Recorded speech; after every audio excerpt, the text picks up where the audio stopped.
এর পাশাপাশি যে খবরের দিকে নজর রাখবো, রাজ্যের আর এক প্রাক্তন মন্ত্রী সুজিত বসুর গ্রেপ্তারি চ্যালেঞ্জ করে কলকাতা হাইকোর্টে মামলা দ্রুত শুনানির আবেদন জানিয়ে দৃষ্টি আকর্ষণ বিচারপতি কৃষ্ণা রাওয়ের। দ্রুত শুনানির প্রয়োজন নেই, কারণ আবেদনকারী ইতিমধ্যেই গ্রেপ্তার। আর কি বলল এই বিষয়ে হাইকোর্ট? পীযূষ কান্তি নাগের কাছ থেকে জানবো। পীযূষ, দেখো, কলকাতা হাইকোর্টের গ্রীষ্মাবকাশকালীন বেঞ্চেই মামলা দায়ের করেছিলেন সুজিত বসু।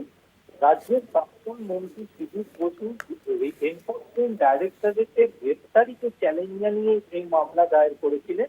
যে মামলায় তার দাবি ছিল যে এনফোর্সমেন্ট ডাইরেক্টরেটের যে নির্দিষ্ট লিস্ট, সেই সেই চার্জশিটে তার নাম নেই, শিডিউলে তার নাম নেই, কোনো শিডিউল অফেন্সে তার নাম নেই।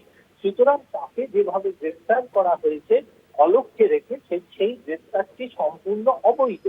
সুতরাং সেই গ্রেফতারির বিষয়টিকে খারিজ করে কলকাতা হাইকোর্ট অবকাশকালীন বেঞ্চ এই বিষয়ে কিন্তু জানিয়ে দিয়েছিলেন যে এই মামলার শুনানি হবে গ্রীষ্ম অবকাশের পর রেগুলার বেঞ্চে।